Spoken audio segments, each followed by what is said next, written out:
mikono yake yamejaa jasho la kazi,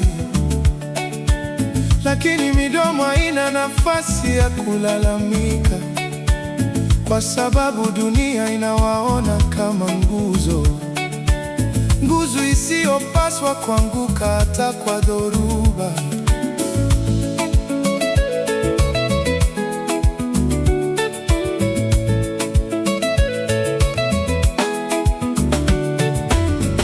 Wanaume wabeba familia kama mzigo mgongoni, kila ndoto yao ni deni moyoni.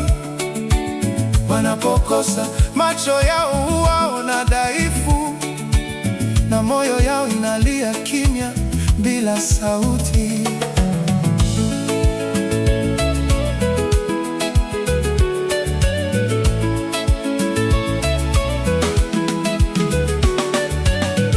Mapambano ni ya kila siku: kodi, ada, chakula na mavazi.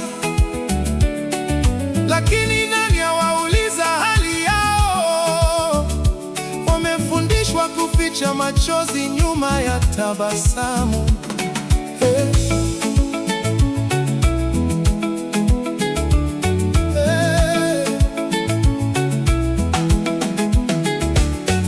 Dunia huwa mtoa riziki, si heshima tu. Ni vita visivyoisha moyoni na mwilini. Ni mzigo, upendo na wajibu, ambao mara nyingi huacha roho imechoka.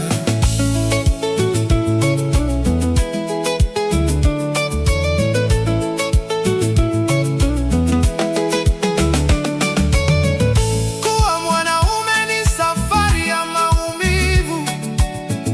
Mikono yake hubeba dunia kimya kimya.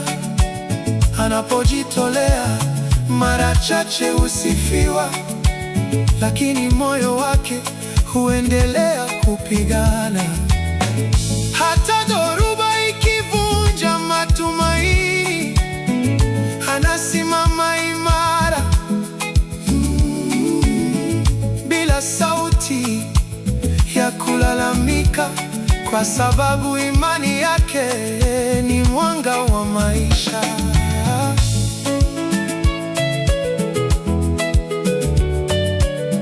Ces poèmes chantaient la foi comme lumière et musique, tout en honorant les hommes qui portent silencieusement le poids de la famille et de la vie.